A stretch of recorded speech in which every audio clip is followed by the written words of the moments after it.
L'Éthiopie a réussi à économiser 1,9 milliard de dollars en remplaçant les biens importés au cours de 9 mois de l'année budgétaire en cours.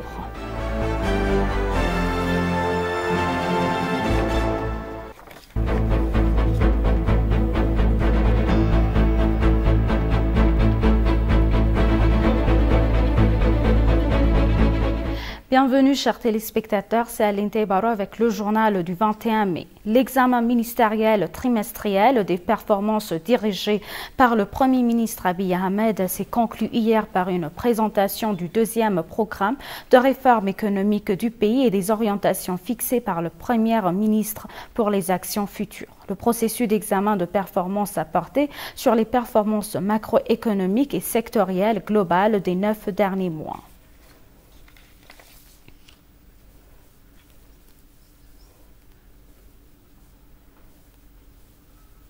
Une délégation éthiopienne conduite par Sophia Kassa, ministre d'État de l'Agriculture, a visité le port polyvalent de Dora à Djibouti.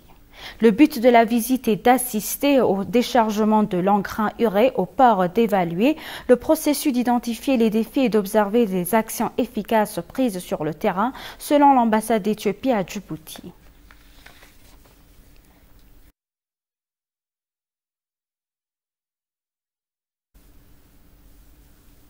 L'Union européenne a réaffirmé son engagement à réengager davantage l'Éthiopie, en particulier dans ses efforts de réhabilitation, de reconstruction et de relèvement. Dans un entretien exclusif avec l'agence de presse éthiopienne, le chef de la mission de l'Union européenne en Éthiopie, l'ambassadeur Ronald Kobia, a déclaré que la normalisation diplomatique qui a pris effet à la suite de l'accord de paix signé à Pretoria en Afrique du Sud a créé des conditions équitables pour le réengagement.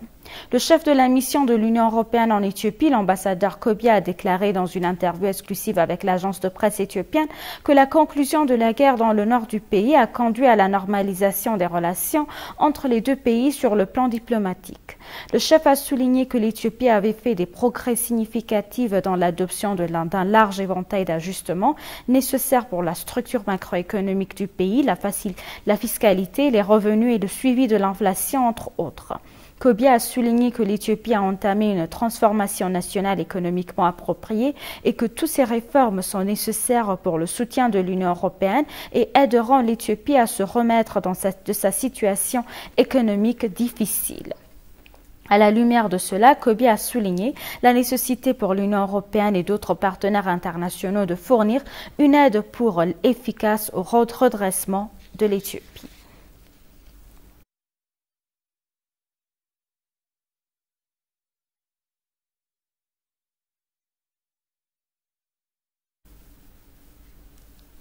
Le consul général d'Éthiopie à Bahreïn, l'ambassadeur Shefaro Gannati, a rencontré le PDG de l'autorité de réglementation du marché de travail, Nouf Abdulrahman Jamshir. Les deux parties ont échangé des vues sur la protection des droits des Éthiopiens à Bahreïn. L'ambassadeur a exprimé sa gratitude à l'AMRA pour ses services et son soutien aux citoyens éthiopiens. Il a souligné l'importance de coopérer dans la lutte contre la traite illégale des êtres humains et d'assurer le paiement en temps voulu des salaires des travailleurs éthiopiens.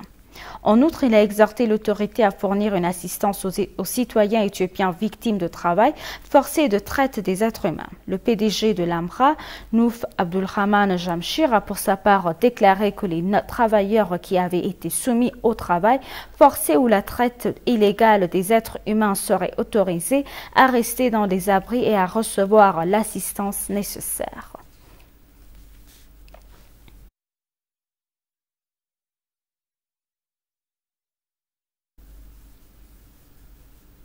L'Éthiopie a réussi à économiser de 1,9 milliard de dollars en remplaçant les biens importants au cours des 9 mois de l'année budgétaire en cours, a déclaré le ministre de l'Industrie Alabel Malakou.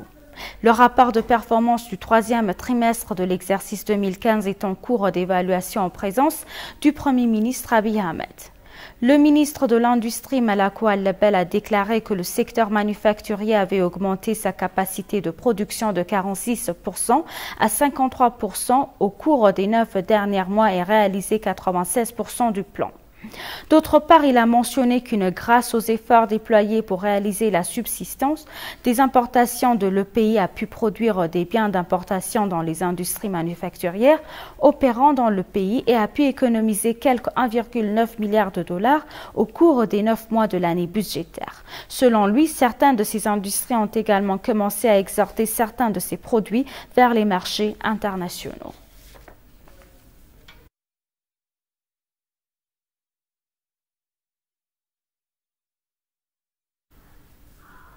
La Société de développement du parc industriel a annoncé hier que le projet de compétitivité et de création d'emplois mené au cours des 8 dernières années à coût total de 425 millions de dollars obtenus de la Banque mondiale dans la phase du parc industriel de Bolé-Lamy et le parc industriel de Kilinto a été officiellement conclu. Le PDG de la société, Aklilu Taddessa, a déclaré à l'agence de presse éthiopienne que le projet était efficace pour développer le développement horizontal et des infrastructures dans les deux parcs, en plus de créer de nombreuses opportunités d'emploi pour les citoyens et de garantir des devises fortes au pays. Alwid Farid, responsable de la pratique de la compétitivité financière et de l'innovation à la Banque mondiale, a pour sa part exprimé son plaisir pour la conclusion de l'achèvement de ce projet très important. Il a également apprécié la réalisation enregistrée à ce stade de cette période, même s'il y a des défis à résoudre. Les parcs industriels de Bolé-Lamy 2 et de Kilinto ont été construits avec le soutien de la Banque mondiale dans le cadre du projet de compétitivité et de création d'emplois.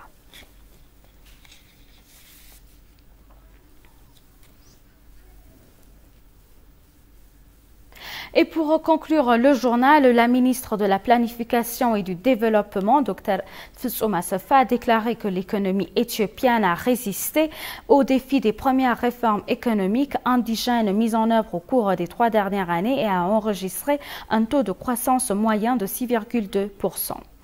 Elle a également déclaré qu'un plan pour la deuxième phase des réformes économiques indigènes à mettre en œuvre de 2016 à 2018 a été préparé.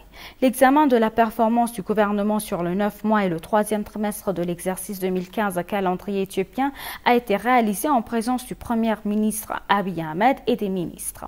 Dans le même temps, la ministre du Plan et du Développement, Dr Fitsum Assefa, a fait une présentation concernant la mise en œuvre de la première phase de la réforme économique indigène et la préparation de la deuxième phase du programme de réforme économique indigène.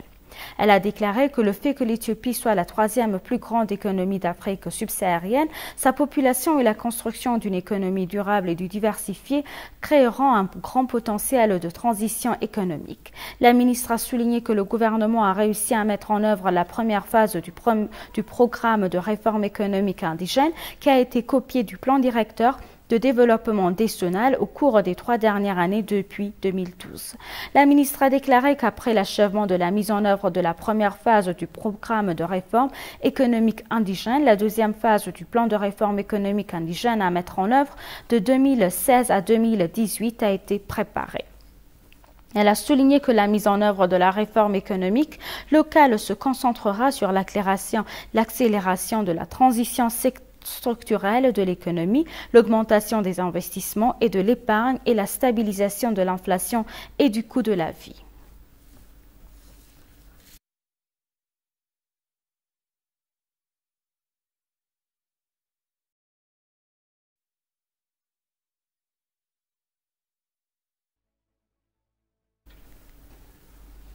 Chers téléspectateurs, nous vous rappelons les titres principaux.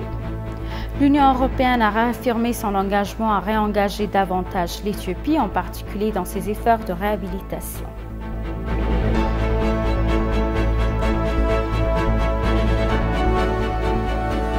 L'Éthiopie a réussi à économiser 1,9 milliard de dollars en remplaçant les biens importés au cours de 9 mois de l'année budgétaire en cours.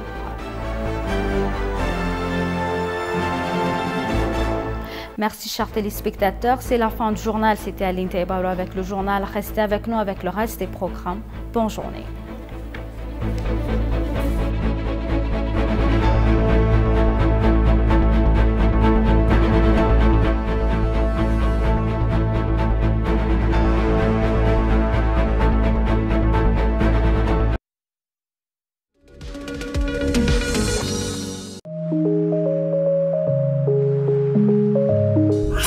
voyez-vous, selon vous, le paradoxe de l'abondance et de la pauvreté? C'est une question, un paradoxe, abondance. Et pourquoi, selon vous, le continent africain est-elle sujette aux conflits?